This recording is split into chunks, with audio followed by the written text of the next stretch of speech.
Hi, welcome to this video.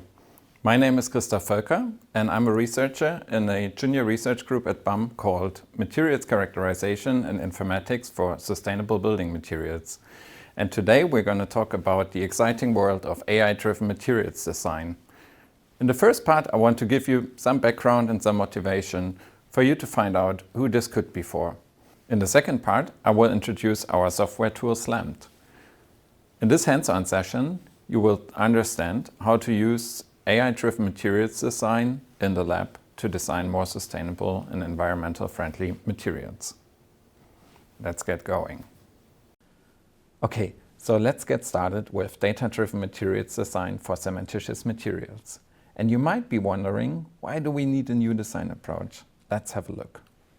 The truth is, construction materials are in a major sustainability crisis. The production of cement alone amounts for 8% of man-made CO2 emissions.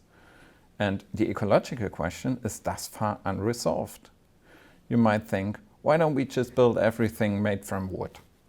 The problem is, we need to find a solution that works at scale. If we want to replace 20% of cementitious materials with wood, we would need to plant a forest 1.5 times the size of India. And we are already using more wood than we produce. Furthermore, 60% of all wastes come from the construction industry. This is a big number, but when you think about 50% of everything mankind produces is concrete, this number starts to make a lot of sense. The problem is that these materials are mostly sourced from primary resources, which are used in the construction process. And at the end of the lifetime, buildings are just being demolished and the waste ends up in landfills. So there's a huge circularity gap that requires closing. The thing is, waste is a material with unknown properties. And if we could enrich waste with information, we can transform waste into viable resources. So here's an undeniable truth. That is true for concrete, but also for many other materials. If we want to increase the performance in terms of circularity, CO2 efficiency, and cost efficiency, this comes at the price of complexity, which means resources are less and less pure, the material composition is getting more complex, and local supply chains make planning much harder. So this is how this complexity trade-off looks for concrete. If we want to reduce the ecological impact, the complexity of the formulation of the material increases. From initial optimizations with higher packing density of the aggregates, we are now moving to a world in which we replace the cementitious materials with supplements and also try to use secondary resources as aggregates. So this is the formulation complexity, but there is a second complexity that comes from the precursors themselves. If you look at this oxide diagram, you will notice that Portland cement has a very defined composition, whereas alternative materials such as waste slags, fly ashes, or natural puzzolans are much more scattered in their composition. This means that one day your waste slag could have a composition in this corner, and on the next day it could be here.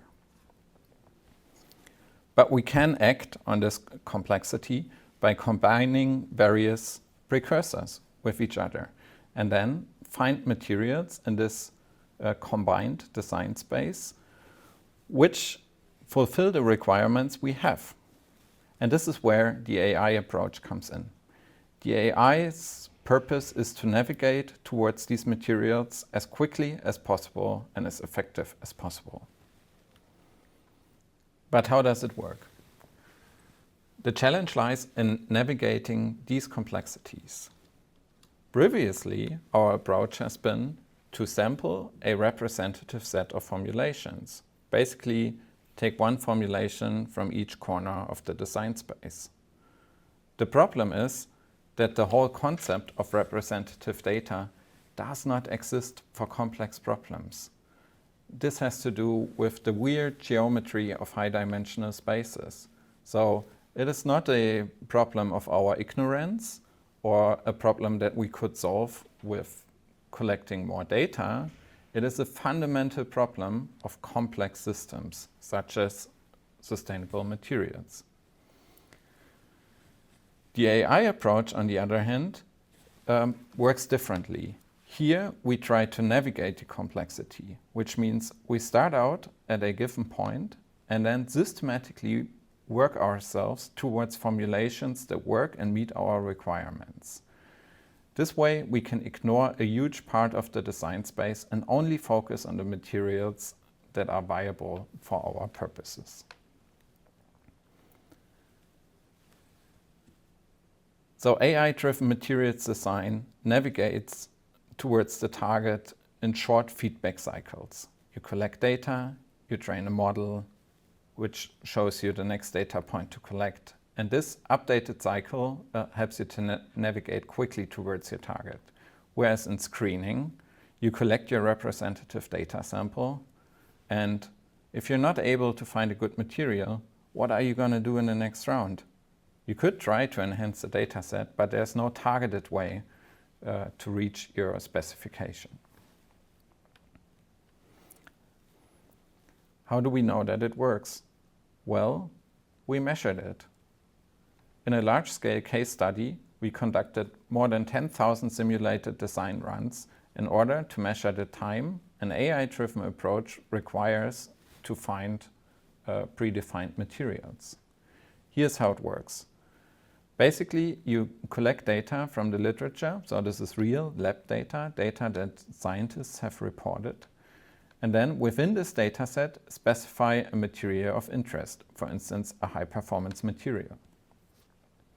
We then initialize the AI with a randomly selected training data set and count how many updates the AI requires in order to find the specified materials. And we don't just do this once, we do this over multiple runs with randomized initial conditions. And this gives us a distribution of the development time required of the AI approach to find these specified materials. And here you could analyze, for instance, the mean time, or you could even analyze the 90% success probability, which means that in 90% of the cases, the material was even faster discovered. And this measure is very robust. It's a lower bound measure of the performance. And we did this over 9 large data sets in more than 10,000 experiments. And we measured an acceleration of up to 40 times compared to screening the whole data. So 40 times, this is a really big number. You can think of it as being 40 times more efficient than not using AI. Another benchmark that we looked at is random sampling, so basically relying on luck. This is a common benchmark, and even compared to this benchmark, which is more efficient than, of course, screening the full multitude of formulations, even here we have an acceleration of 10 times. So AI is 10 times more efficient than luck. But what do these numbers mean? 10 times, 40 times, these are big numbers. Does it mean that we're just ready in the lab 10 times faster? Well, actually, we aim to use this higher efficiency to increase the performance. In other words, we can now investigate materials that are 10 times more complex than previously. And to do this, we developed a design software. The design software is called SLAMD. It's an open source software. It's platform independent. You can access it worldwide on any device. The access is free, and you just have to follow this link. And this software combines a digital lab twin. Think of it as a tool to create these caves full of formulations, and an AI optimization tool. So basically a tool that helps you navigate this cave. So in the next section, let's have a look at a hands-on example on how to design sustainable materials with our software tool. So welcome back everybody to the second part of this video, which is a hands-on session with our materials design tool SLAMD. Let's find out how this all works and how to get started with this tool. Basically, you just have to visit this URL, slam-demo.herokuapp.com, and you'll find this home screen.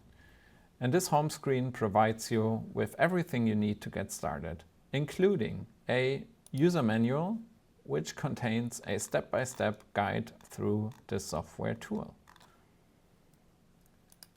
Additionally, there's a link to the GitHub repository, our code repository, in which you find the source code to download and to install locally.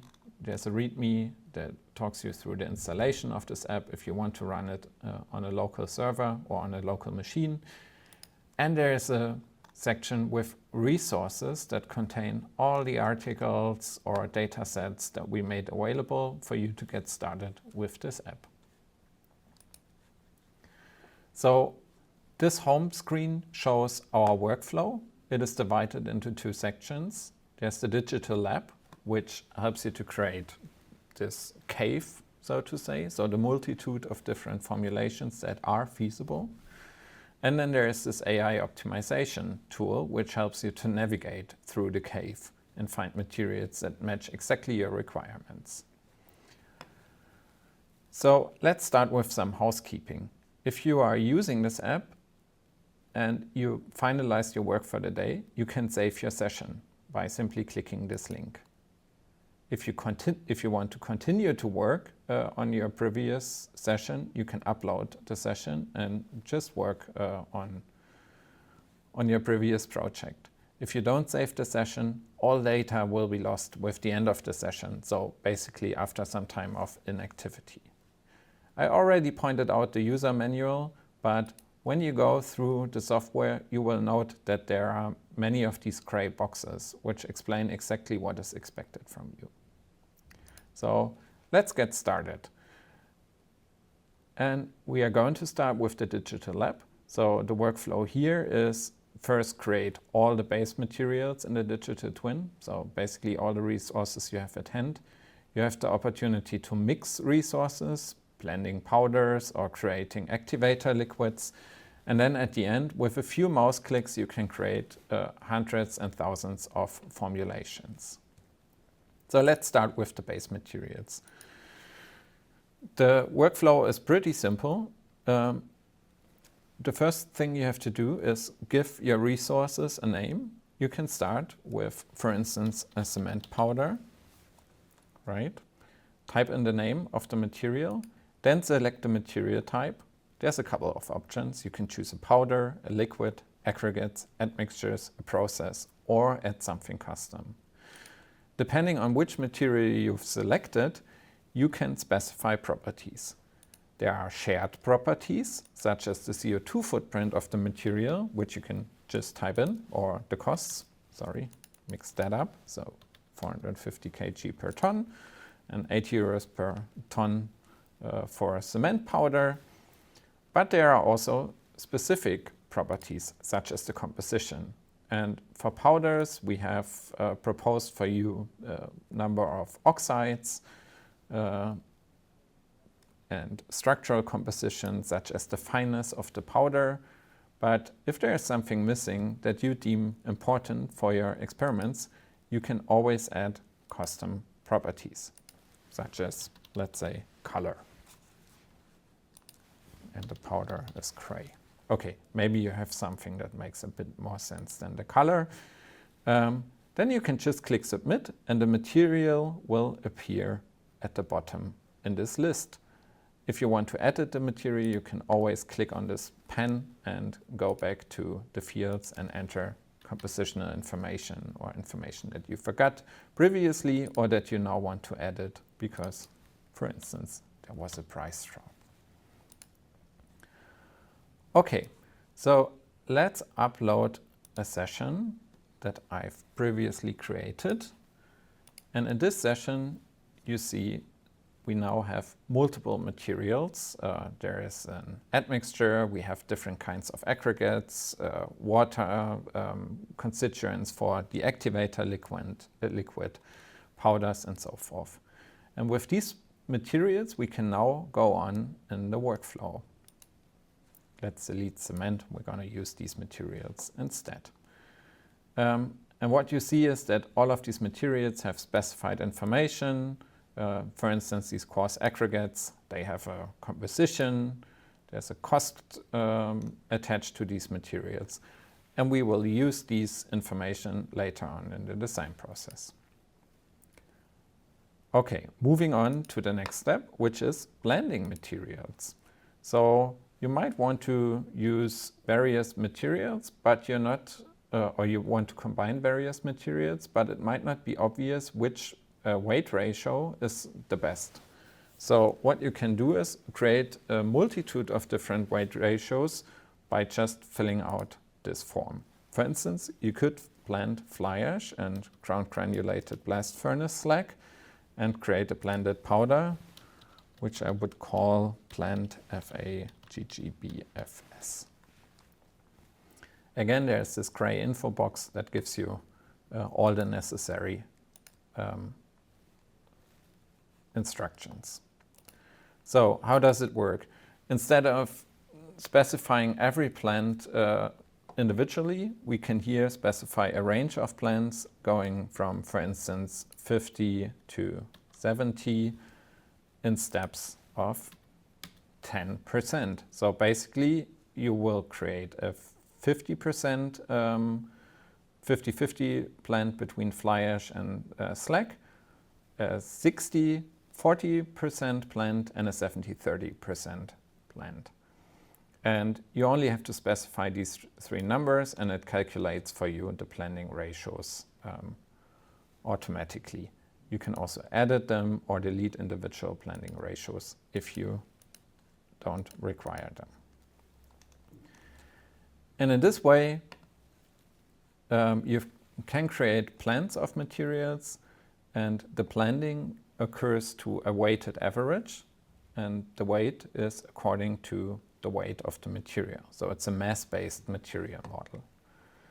And what you see here are now the blended materials, 50-50, 60-40, and 70-30, with the shared properties according to the weighted average of these two materials. Okay, moving on from blended base materials, blended materials, to the formulations.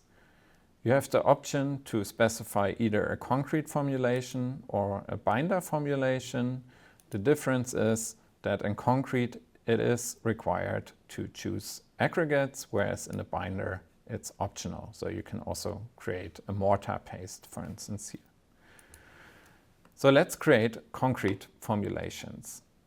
And you don't have to create individual formulations. This tool will just help you to create a whole bunch of formulations with just a few clicks. For instance, by selecting the powders you want to use. In this case, let's just use the blended powders, the liquids, which is a blend of pure water, sodium hydroxide, and silicate to create an activator liquid, and the blended aggregates, as well as a superplasticizer, and in this case, heat curing and ambient curing as processes.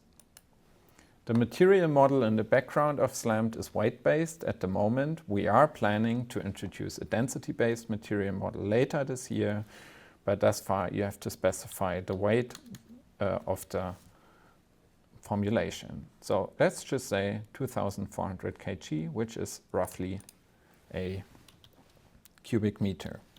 Let's give the dataset a name and move on to specify the weight fractions. We start by specifying the weight fractions of the powder, again by just providing increments, minimum to maximum, and the increment. We can specify various water to cement ratios or water to powder ratios, again by specifying a range of parameters, 0.45, to, let's say, 0.6. And we can also add super plasticizer, let's say, in 5 kilo steps from 10 kilo to 15 kilos. Okay, so by typing in these numbers, we can create all the weight fractions of the formulations, which are shown here. It is possible to edit these weight fractions or to delete individual weight fractions. And now, based on these automatically calculated weight fractions and the selected materials on the top, you can create your materials design space by simply clicking the green button.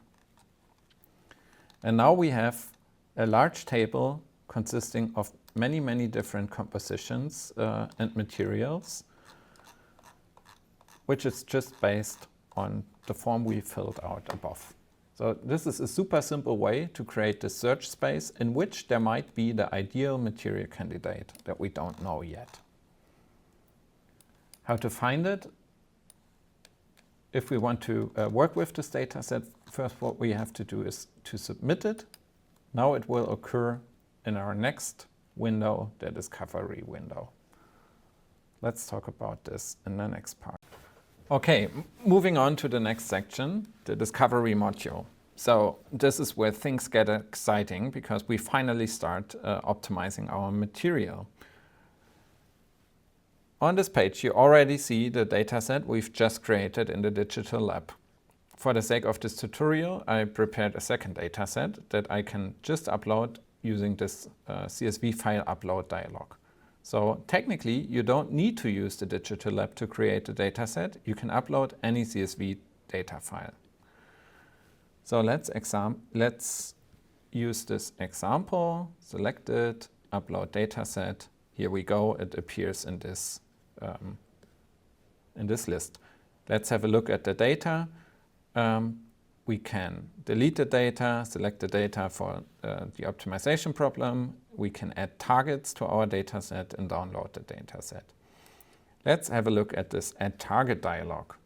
So once we created the dataset in the digital lab, we now need to add targets. So we need to add labels for the machine learning model to be able to make predictions. We can either select a column, a target column from this list, but if there is no target column available, for instance in the initial round, you can give it a name using this field, for instance compressive strength, 28 days in megapascal, and then simply click add target. And now we can add this value for the various formulations we have at hand. So let's say we go to the lab and test formulation 20 to 25. We can enter here the measured values 24, 34, 56. So these are just dummy numbers, right? But this is how it would look. So with this data at hand, you can either scroll all the way down and click on Save Targets or just press Enter. And then you'll have these new labels available in your data set. Okay, moving on to the optimization. The main objective here is to set the optimization problem, to initialize it. And for this, we just click on this blue data set. And then we first have to select the material's input data. So basically, all the columns that describe our material. So here you find again all the info you just entered in the digital lab twin. And you can select it, in this case, up until temperature. And then you have two further columns. One to select the target. So this is the prediction target, something that requires prediction. In our case, let's select the 28-day lab strength. And a third row for a priori information. So this is information which is available a priori, for instance, the cost of the mix or the CO2 footprint of the mix, which is just a combination of the costs or the CO2 footprint of the constituents of the mix. So no prediction required. You can just straightforward calculate this, and this is, for instance, something that the digital lab does for you. So you could select this as an optimization target as well. But let's just start with optimizing the mechanical property, the compressive strength of the concrete. Once you selected your target, you can choose between maximize and minimize. Of course, we want to maximize the strength. And then all that's left is click the green button to make a prediction. And the prediction appears below in terms of this plot, where you see the predicted value for all the formulations and an estimated utility.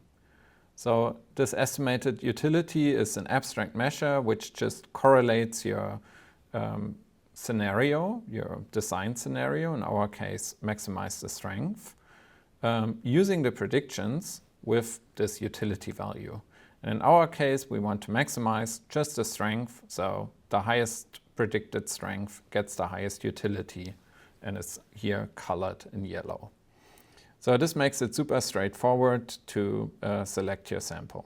Let me give you another example. Let's just say we want a material with 47 megapascal. This is our target strength. Everything above does not add utility.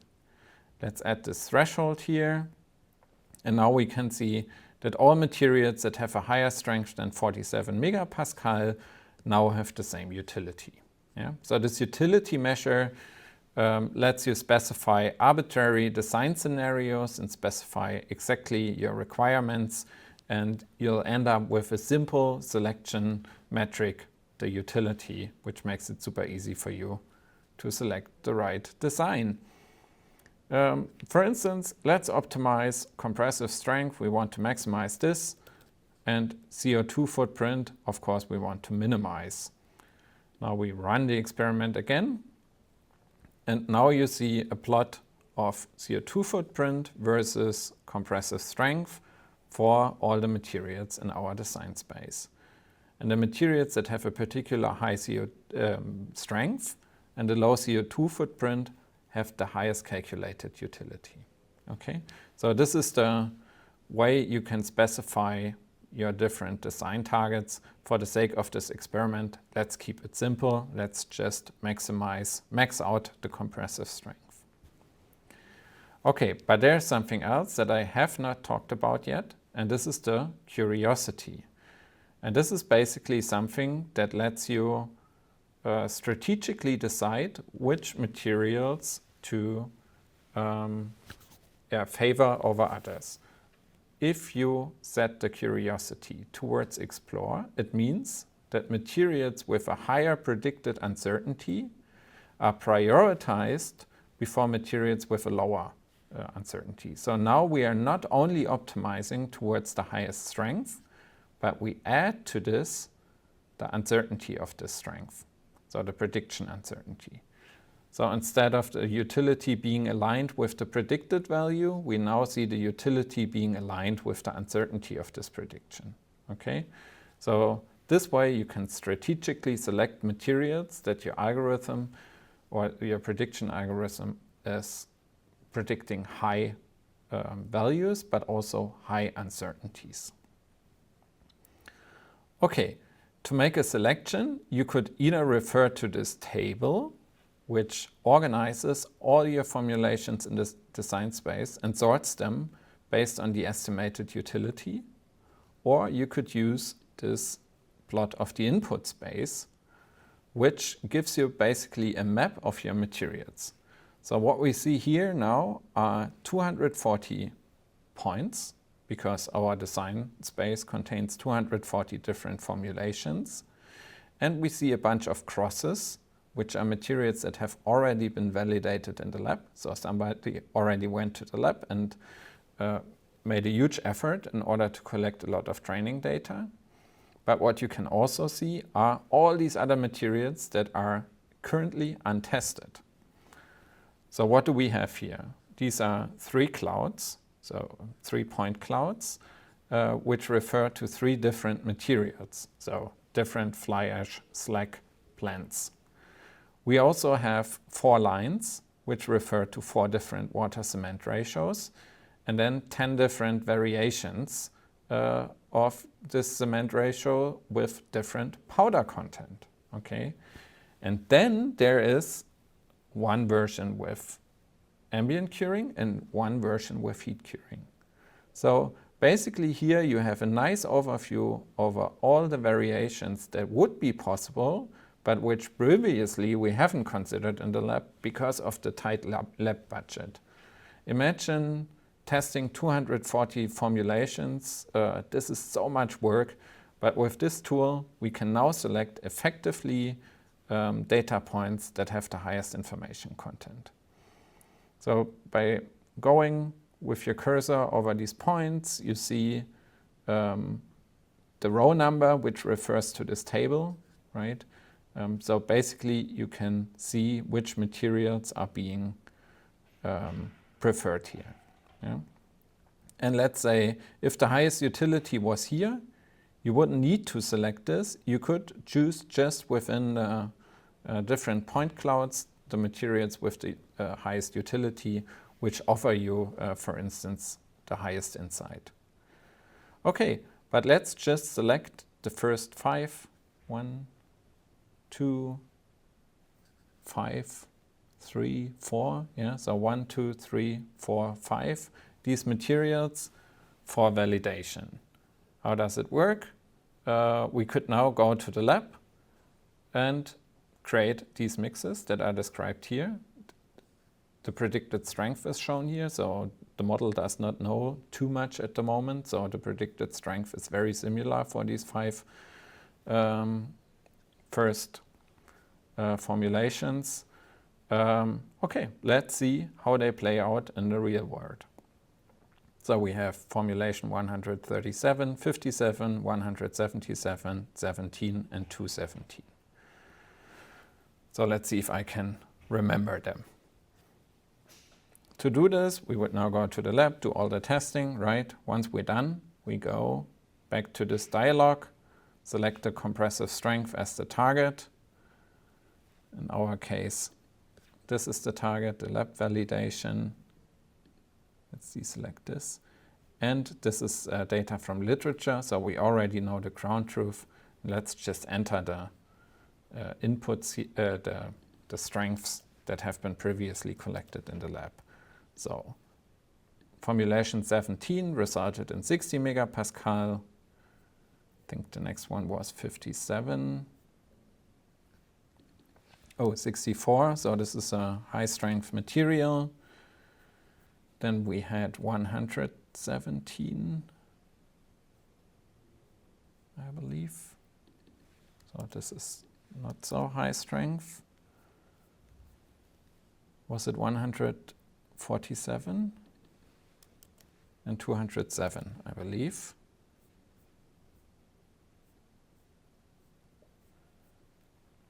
Okay. Oh, 28.3. So this is a very low strength. The model previously calculated the same strengths for all these materials. Let's add this information and look at how the prediction of the remaining materials change. So just an observation here, we already validated materials with up to 65 megapascals or just below 65 megapascals. So we already found in just one round very high performing materials. Let's have a look at our map again and see how this changes the landscape. Oh, and the landscape changed dramatically. Previously, we had more or less equal distribution of good-looking materials on all these 3 point clouds. This is no longer the case. Here we have our initial training data set, and we see that these materials are all in the purple region. We see that this material system has a very low estimated utility, so basically we can ignore it for future investigations and instead focus on this material here, which, let's have a look, seems to be a 50-50 fly ash slag mixture with heat curing. So now the task of investigating 240 formulations has been Simplified, we now know that we should concentrate on materials with heat curing and with 50-50 slag fly ash mix. And now the task is to find the best fine-tuned material amongst these.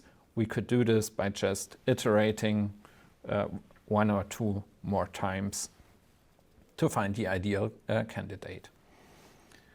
But I hope this example gives you an insight on how AI-driven materials design is executed and what is the advantage. So let me quickly summarize. Basically, we can create scenarios, or we can create optimization scenarios that also exploit a priori information. We can take into account CO2 footprints and so forth, and thus find more sustainable materials. It's very straightforward to specify different design targets. We can use a prediction model. We can use the uncertainty of the prediction model in order to find most informative materials to validate in the lab. We can use all these data dashboards that give us a very nice bird's eye perspective on our design problem to make strategic decisions. These decisions can take into account the predictions of the machine learning model, but you also always have the opportunity to make your own decisions and to prioritize just using these data dashboards to give you an overview. Then we have these nice tables that summarize for us materials with high utility, so with a high expected performance. And yes, after we've finished a design campaign, we can also download the predictions and then have a nice Excel table. So I hope this was interesting to you and that this resource is valuable to you. Please feel free to reach out to us. You'll find our homepage at the bottom of the landing page. And yeah, thank you so much for your attention.